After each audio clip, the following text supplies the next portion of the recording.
Morning dear student. हमने अपने पिछले लेक्चर में प्रत्यास्थता इलास्टिसिटी के बारे में पढ़ना शुरू करा। हमने देखा कि अ, किसी भी वस्तु पर डिफॉर्मिंग फोर्सेस या एक्सटर्नल फोर्सेस हटा लेने के पश्चात अगर वस्तु अपनी पुरानी अवस्था को प्राप्त कर लेती है तो वो वस्तु प्रत्यास्थ वस्तु कहलाती है। और अगर बल हटा लेने के पश्चात वस्तु कोई नई आकृति को प्राप्त कर लेती है वो कहलाती है प्लास्टिक वस्तु। ये तो सिंपल सी बात थी, अपने इसके देखा कि ये प्रॉपर्टी क्यों होती है, किन गुणों के कारण होती है, वो भी अपने देखा। एक छोटा सा मैं आपको एग्जांपल बताता हूँ। जैसे मान लो ये हम कहते हैं कि ये पेन है और ये प्लास्टिक का बना हुआ है। सामान्यतः हम इसको ये कहते हैं प्लास्टिक। मैंने इसके ऊपर एक बल लगाया तो क्या हुआ, थोड़ा सा ये इधर और इधर डाउनवर्ड हो रहा है, ठीक है ना। और बल हटा लेने के पश्चात क्या हो गया, ये वापस से आ गया। अभी मैंने कहा कि प्लास्टिक वस्तु ऐसी वस्तु होती है जो कि नई आकृति को प्राप्त कर लेती है। तो उस हिसाब से तो ये मैंने बल लगाने के पश्चात ये जो मुड़ी हुई आकृति थी उसकी आकृति में रह जाना चाहिए था, मगर ये ऐसा नहीं है। क्यों? इसका मतलब अभी जो ये इस पर्टिकुलर पेन ने जो गुण दर्शाया वो इसका प्रत्यास्थता का गुण था। इसका मतलब है हर वस्तु में दोनों प्रकार के गुण होते हैं, प्रत्यास्थता का गुण भी होता है और प्लास्टिकता का गुण भी होता है। एक निश्चित सीमा तक हर वस्तु प्रत्यास्थ होती है, उसके बाद में वो प्लास्टिकता की तरह व्यवहार करती है, ठीक है ना। इन चीज़ों का प्लास्टिक ये हो गया, पेन हो गया, ठीक है ना, जैसे ये सब इनका नाम प्लास्टिक क्यों रखा गया ये भी हमें पता होना चाहिए। इनकी जो बनाने की जो कंस्ट्रक्शन की इनकी जो प्रक्रिया थी उसमें प्लास्टिकता का गुण काम में लिया था, इसलिए इनका नाम प्लास्टिक है, ठीक है ना। ये नहीं है कि अब ये अभी भी प्लास्टिकता के गुण को हो रहे हैं, अब ये प्रत्यास्थता के गुण को ज़्यादा दर्शा रही है, हमारे जो काम में आते हैं। अगर ये इलास्टिक के गुण को नहीं दबाते दर्शाती, प्लास्टिकता के गुण को दर्शाती तो हमारे एक बहुत कम काम की होती। तो ये समझ ध्यान रखना कि डायमंड है वो बहुत ज़्यादा बल तक प्रत्यास्थ वस्तु की तरह बिहेव करता है, जबकि मोम है, पुट्टी है और गीली मिट्टी है, ये बहुत ज़्यादा क्लोज है टुवर्ड प्लास्टिक, ठीक है ना। अर्थात इनको कम बल लगाने पर भी ये ज़्यादा प्लास्टिक का गुण को दर्शाते हैं। तो नेचर के अंदर परफेक्टली इलास्टिक कोई वस्तु नहीं है, इसी तरह परफेक्टली प्लास्टिक कोई वस्तु नहीं है, ठीक है। ये हमें बहुत क्लियरली पता होना चाहिए, ठीक है ना, ये बात। अब हम कुछ छोटी छोटी जो परिभाषाएं हैं जो हमारे इलास्टिसिटी में बहुत काम आएंगे उनके बारे में हम, उनमें पहली जो काम में आती है वो होती है स्ट्रेस, प्रतिबल, ठीक है ना। ये जो स्ट्रेस का है, कई बार हम इसको जनरल लाइफ में भी हम देखते हैं कि बहुत ज़्यादा स्ट्रेस हो रहा है, ठीक है, तनाव दिखता है, ठीक है ना। तो हमारे को बेसिकली इससे लगता है कि जो स्ट्रेस का मतलब है वो तनाव से कुछ लेना देना है, ठीक है ना। और तनाव कौन सा है? अंदर से आने वाला तनाव है ना। उसी अनुरूप इसका भी जो गुण है वही रखा गया है।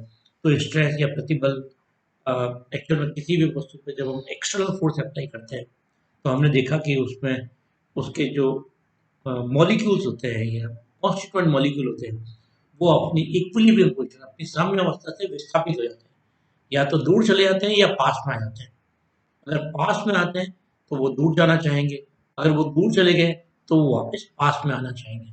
पास में आने या दूर जाने की प्रक्रिया में उनमें एक आंतरिक बल उत्पन्न होता है। तो इस बल को हम कहते हैं रिएक्शनरी, प्रत्यानयन या प्रतिक्रियात्मक बल कहते हैं।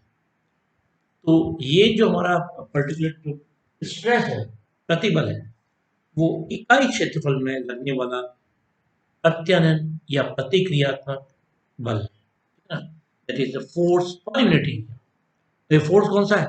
इंटरनल फोर्स है, ठीक है ना, जो आंतरिक रूप से दबाव। अब आंतरिक जो बल होता है वो आरोपित बल के बराबर होता है।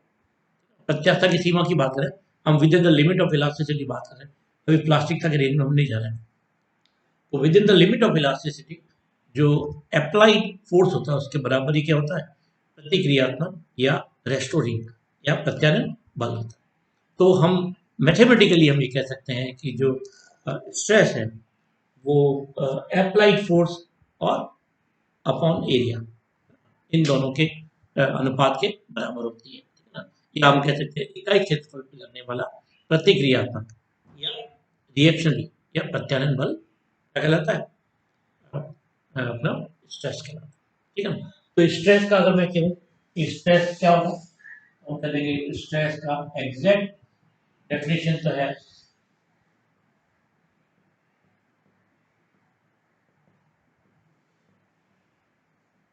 ठीक है ना, ये है। मगर जो रेस्टोरिंग फोर्स है वो किसके बराबर है, अप्लाइड फोर्स के। तो मॉड्यूलस के रूप में हम लिख सकते हैं,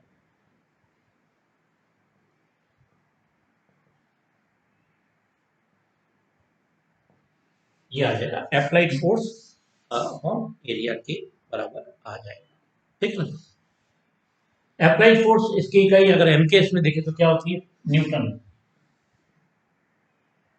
और एरिया की क्या होती है, मीटर। तो हम कह सकते हैं कि जो स्ट्रेस है जिसको हम पूरी चैप्टर के अंदर कैपिटल एच से रिप्रेजेंट करेंगे, इसकी यूनिट हो जाएगी न्यूटन पर मीटर एमकेएस में। अगर सीरियस में बात करेंगे तो न्यूटन की जगह आ जाएगा डायन, और यहाँ पर आ जाएगा सेंटीमीटर, ये आ जाएगा डायन पर सेंटीमीटर स्क्वायर। हम जानते हैं 1 न्यूटन पर मीटर स्क्वायर को पास्कल भी कहते हैं, तो हम इसको पास्कल में कहा। दूसरा हमने देखा ये कि ये इकाई किसकी होती है, दाब की भी होती है, प्रेशर की भी होती है। तो यूनिट वाइज अगर अपन देखा जाए तो दाब हो गया और प्रतिबल हो गया, दोनों की इकाइयाँ क्या होती है, एक जैसी होती है, ठीक है ना। अब ये आता है कि जो ये स्ट्रेस कितनी तरह की होती है, ठीक है ना। तो स्ट्रेस को अपन दो तरीके से हम जनरली हम कहते हैं। एक तो जैसे मैं अगर इस पेन की पर्टिकुलर बात करूँ, एक तो मैं यहाँ पे बल लगा करके इसको यहाँ पे लगा के ऊपर लगा दूं। मतलब ये जो सरफेस है इसकी डायरेक्शन कौन सी है, ये वाली डायरेक्शन। एक तो मैं बल कहाँ लगा दूं, इसको इसी डायरेक्शन में लगा दूं, इसी डायरेक्शन में लगा दूंगा, तो ये क्या हो जाएगा, इसी की डायरेक्शन में बल लग जाएगा, ठीक है ना। तो ये क्या करेगी, इसकी लंबाई में चेंज करेगी, लेंथ में चेंज करेगी, ठीक है ना। दूसरा मैं इसको यहाँ से क्लेम करके इस सरफेस के टेंजेंशियल लगा, मतलब इस डायरेक्शन के 90 डिग्री पे लगा, टेंजेंशियल लगा मतलब यहाँ पे इस तरीके से मैं लगा, ठीक है ना, इस तरीके से मैं लगा, ठीक है ना। तो ये दूसरी स्थिति आ गई। तो मेरे पास जो प्रतिबल होता है वो दो तरीके से करवाएंगे, दो तरीके से समझेंगे। एक तो होगा लॉन्गिट्यूडनल, लॉन्गिट्यूडनल कौन सा है, ये वाला, लॉन्गिट्यूडनल मतलब फोर्स की दिशा, ठीक है ना। वो वाला कहलाएगा जो सतह की दिशा और बल की दिशा 0 डिग्री हो या 180 हो जाए, मैं इसको पकड़ के यूं दबा दूं, ठीक है ना, तो भी ये क्या करेगा, एक तरह से लॉन्गिट्यूडनल लिख रहेगा। और मैं अगर इस सरफेस के टेंजेंशियल लगाता हूँ, ठीक है ना, तो ये स्पर्श रेखीय बल या प्रतिबल हम में आएगा। तो मेरे पास जो बेसिकली हम बात करेंगे वो दो तरीके हमारे काम में आएंगे, ये हमें छोटा सा हमें पता पड़ना चाहिए कि प्रतिबल कितने रहेंगे। दोनों केस में इसकी यूनिट क्या रहेगी, यूनिट सेम रहेगी, तो अपने को ये बिल्कुल। अब इसी से रिलेटेड एक डेफिनेशन और है, ये तो था स्ट्रेस, अब आती है स्ट्रेन। स्ट्रेन मतलब विकृति। अब विकृति कितने तरह की होती है ये हमें देखना है, और उन सबको क्या करना है, डिस्कस भी करना है, ठीक है ना। तो पहले तो हम देखें विकृति होती क्या है, ठीक है ना। जब भी हम किसी वस्तु पर डिफॉर्मिंग फोर्स लगाते हैं तो क्या हो सकता है उसमें, उसकी शेप चेंज हो सकती है, उसके लंबाई में परिवर्तन आ सकता है, और उसके आयतन में परिवर्तन आ सकता है। तीनों चीजें कम या ज्यादा कुछ भी हो सकती है। तो इसी तीन तरह की चीजों को समझाने के लिए विकृतियां भी थी कि शुरुआत में तीन तरह की विकृतियां देखी। पहली थी अनुधरी विकृति, ठीक है ना, तो उसको हम बात करेंगे। दूसरी होगी आयतन विकृति, और तीसरी होगी अपरूपण विकृति। अनुधरी मतलब जो लंबाई में परिवर्तन करेगी, और आयतन विकृति जो आयतन में परिवर्तन करेगी, और जो तीसरी काम में आएगी वो कौन सी होगी, अपरूपण। अपरूपण क्या करेगी, शेप को चेंज करेगी। ये हम तीनों को डिस्कस करेंगे। तो हम जानते हैं कि अपरूपण बल लगाने पर वस्तु की लंबाई, आयतन व आकार किसी एक में या एक से अधिक में परिवर्तन हो सकता है। अतः बाह्य बलों की, देखिए अब अपन परिभाषा के ऊपर आ रहे हैं, ठीक है ना, विकृति की परिभाषा के ऊपर है। अतः बाह्य बलों की उपस्थिति में किसी विशेष राशि में परिवर्तन व प्रारंभिक राशि के अनुपात को विकृति कहते हैं। मान लो जैसे लंबाई है, तो लंबाई में परिवर्तन और प्रारंभिक लंबाई, इनके अनुपात को क्या कहेंगे? अनुदैर्ध्य विकृति। आयतन में परिवर्तन, प्रारंभिक आयतन, इन दोनों के अनुपात को कह देंगे हम आयतन विकृति। और जो आकृति में परिवर्तन होता है वो एक्चुअल में एंगल के अंदर होता है, ठीक है ना? तो एंगल के अंदर तो हम जो शेयर स्ट्रेन को काम में लेंगे उसमें कोण के द्वारा बताएंगे, और कोण को यूजुअली जो हम काम में लेंगे वो रेडियन में काम में लेंगे, ठीक है ना? ये विशेष रूप से ध्यान रखना है कि जहाँ कहीं भी हम आगे काम में लेंगे उसको अगर वो बाई द वे डिग्री में भी दिया हुआ होगा तो हमें उसको किससे बदलना पड़ेगा? रेडियन में बदलना पड़ेगा। रेडियन बदलने के लिए क्या करते हैं? पाई अपॉन 180 से गुणा कर देते हैं, पाई से मल्टीप्लाई करते हैं, 180 से डिवाइड करते हैं। पाई की वैल्यू क्या रखेंगे? 22/7। ये हम रख करके सिंप्लीफाई कर लेंगे। तो ये बेसिकली हमारे पास तीन तरह की आएगी। तीनों को अगर सम अप करूं, एक ही में कन्वर्ट करें तो हम कह सकते हैं कि जिस राशि में हम बात करें उस पर्टिकुलर राशि में परिवर्तन और उस पर्टिकुलर राशि के प्रारंभिक जो मान है उसके अनुपात को विकृति कहते हैं। अगर लंबाई में परिवर्तन होगा तो लंबाई में परिवर्तन और प्रारंभिक लंबाई ये अनुदैर्ध्य विकृति दे देगा। अगर ये आयतन में परिवर्तन होगा तो आयतन में परिवर्तन अपॉन प्रारंभिक आयतन, इन दोनों के अनुपात को क्या कहते हैं? अपरूपण विकृति कहते हैं, आयतन विकृति कह देंगे। और तीसरी जो अपरूपण विकृति है वो मैंने बताया कि एंगल के बारे में दी जाएगी, ठीक है ना? ध्यान रखना है कि जो पहली दो हैं अनुदैर्ध्य विकृति है और दूसरा कौन सा? आयतन विकृति है। इन दोनों के अंदर जो बल लगता है, ठीक है ना, वो लॉन्गिट्यूडनल का, ठीक है ना? ठीक है ना? सतह के लंबवत लगेगा या सतह के लंबवत बाहर की ओर लगेगा या सतह के लंबवत अंदर की ओर लगेगा। मगर जो अपरूपण विकृति है उसमें जो बल लगता है वो सतह के स्पर्श रेखीय लगता है। ये हमें बहुत अच्छे तरीके से, मैं इसको छोटा सा फिगर से बना के बता देता हूँ, उससे हमें बहुत क्लियर हो जाएगा कि भाई ये कैसे काम। तो पहले मैं छोटा सा परिभाषा लिखता हूँ, परिभाषा को फिर हम क्या करते हैं आराम से डिस्कस करते हैं। तो विकृति में क्या होगा? स्ट्रेन में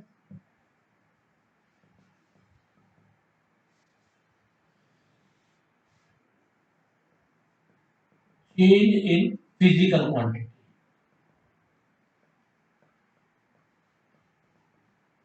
कौन क्या करें? Initial value of physical quantity. इन दोनों का जो रेशियो होगा वो क्या कहलाएगा? मैंने बताया तीन तरह के हमारे पास बेसिकली प्रोसेस होंगे, वो काम करेंगे। पहला है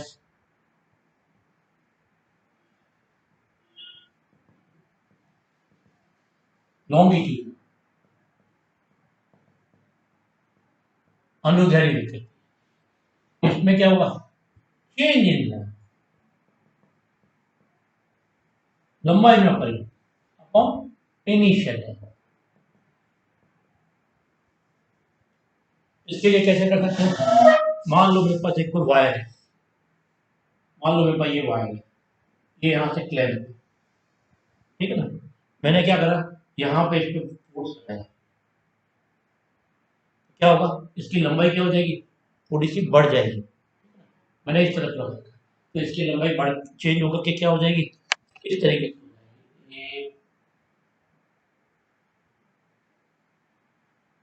ये कंटिन्यूस है,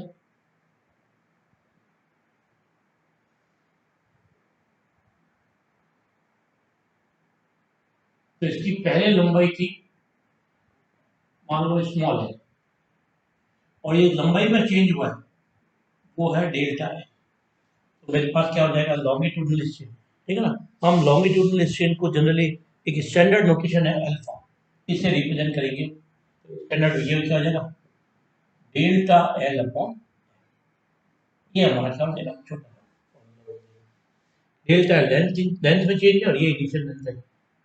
ये अगर एमकेएस में काम करे तो ये मीटर में होगी, ये भी मीटर में होगी, तो इसका मतलब विकृति क्या होगी? डायमेंशन लेस क्वांटिटी होगी। ये ध्यान रखना, इसकी डायमेंशन नहीं होती है, L0 M0 T0 ये इसकी डायमेंशन। इसी तरीके से अगर मैं इस फोर्स को डाउनवर्ड लगाऊं तो क्या हो जाएगी? थोड़ी सी क्या हो जाएगी? फूल जाएगी और छोटी हो जाएगी। उस केस में इसकी शेप कैसी हो जाएगी, ऐसी।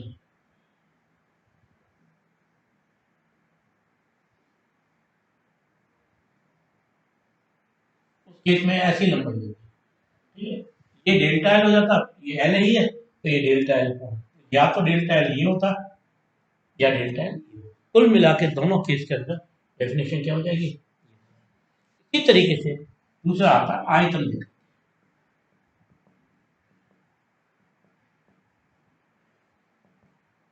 वॉल्यूम स्ट्रेन, ठीक है। वॉल्यूम स्ट्रेन में क्या है, मान लो अपने पास कोई एक बॉल है और इस पे हम चारों तरफ से फोर्स लगाते हैं सरफेस के नॉर्मल, ये इस प्रोसेस को करने से इसकी साइज क्या होती है, छोटी हो जाती है। इसका पहले वॉल्यूम था v, और जो वॉल्यूम में कमी आई है वो कितनी है, डेल्टा v है। तो हम कहेंगे आयतन विकृति कितनी जाएगी, डेल्टा v अपॉन, ये हमारे पास क्या बन जाएगा। देखिए यहाँ पे जो फोर्स लग रहा है वो सरफेस के क्या है, नॉर्मली है। सरफेस की जो ये सरफेस है इससे नॉर्मल है, इससे टेंजेंशियल नहीं है। मतलब सरफेस की अगर जो डायरेक्शन है तो उसकी डायरेक्शन में है, या तो डायरेक्शन में या 180 डिग्री डाउनवर्ड है। यहाँ पे भी क्या है, ये सरफेस है तो इसमें क्या डाउनवर्ड है। इसी तरीके से इसको पकड़ के अपन फुला भी सकते हैं, ठीक है ना। फुलाएंगे तो भी क्या होगा, बल कहाँ लगेगा, चारों तरफ बाहर लगेगा। गुब्बारा पहले से कोई इतना फुला हुआ है, उसमें थोड़ी सी फूक और देंगे तो क्या होगा, और फैल जाएगा। पहला कितना, डेल्टा वी, पहले कितना था वी, उस समय फोर्स का लगा है बाहर की तरफ। तो ये चीज अपने को देगी, डेल्टा भी आ जाएगा, ये भी आ जाएगा, और हम क्या कर लेंगे, ये आ। इसी तरीके से एक तीसरा केस अपने पास हो गया, अपरूपण विकृति, ठीक है ना। और उस विकृति के बारे में थोड़ा सा एक फिगर अपन बनाते हैं, उससे फिर अपन अपरूपण विकृति में क्या होगा कि बेसिकली हम चेंज करेंगे शेप के अंदर चेंज।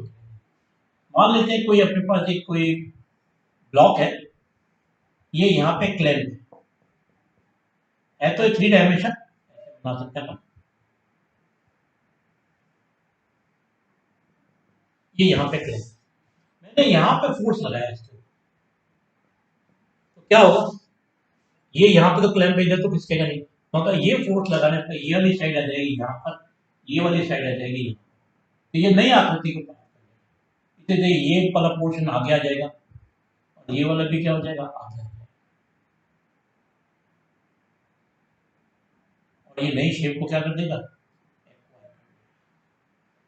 ये जो एंगल है, मान लो इसको मैं कहता हूँ थीटा कहता हूँ या फाई कहता हूँ, ठीक है ना। जो भी मैं एंगल को बताना चाहूँ, ये एंगल क्या बताएगा, मेजर क्या करेगा, ये करेगा अपरूपण विकृति, ये शियर स्ट्रेन को। मैंने बताया कि ये जो भी एंगल होगा इसको अपन किस में लेंगे, रेडियन। तो ठीक, तो इसका मतलब ये है कि अपरूपण विकृति का मेजरमेंट क्या होगा, रेडियन के अंदर बेसिकली। ये सबसे बेसिकली जो तीन जो चीजें हैं, तीनों तरह की विकृतियां हैं, ये हमारे को काम। पहली जो दो थी, लॉन्गिट्यूडनल और वॉल्यूम वाली, उसमें दोनों में फोर्स क्या थे, लॉन्गिट्यूडनल थे। मगर जो तीसरी वाली जो क्वांटिटी है, इसमें फोर्स कैसा है, वो क्या, टेंजेंशियल, सतह के कैसा है, टेंजेंशियल है। ये हमारे पास कितना डिग्री से ये शिफ्ट होगी, डिफॉर्म हो जाएगी, वो हमारा मेजर करेगा अपरूपण विकृति, शेयरिंग स्ट्रेन को, ठीक है। दूसरा इसको शॉर्ट में निकालना हो तो मान लो ये है ए, ये है ए डैश, और ये मान लो पॉइंट कहते हैं ओ। इनिशियल लेंथ कितनी थी, ए होती, इसको अगर मैं कहता हूँ बाई लिमिट के, कैपिटल है, और ये जो डिस्टेंस है इसको क्या कहते हैं, डेल्टा एल। तो हम जानते हैं टेन फाइव बराबर कितना हो जाएगा, डेल्टा एल अपॉन।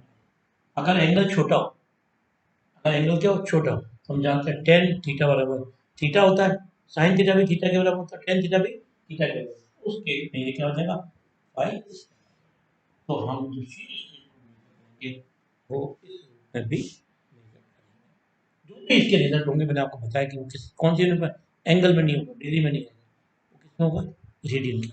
बहुत बहुत छोटी चीजें, अगर अपने को ये सब चीजें आनी चाहिए, ठीक है। ये बहुत छोटी जो आप मेरे ध्यान है कि आप 11th में पढ़ के आए होंगे, एक बार अपने को जो है वो रिकलेक्ट करना बहुत ज़रूरी है, अपने भी काम आएगी। और थैंक यू वेरी मच। हम आगे और चीज़ों के अगले लेक्चर में स्टडी करेंगे।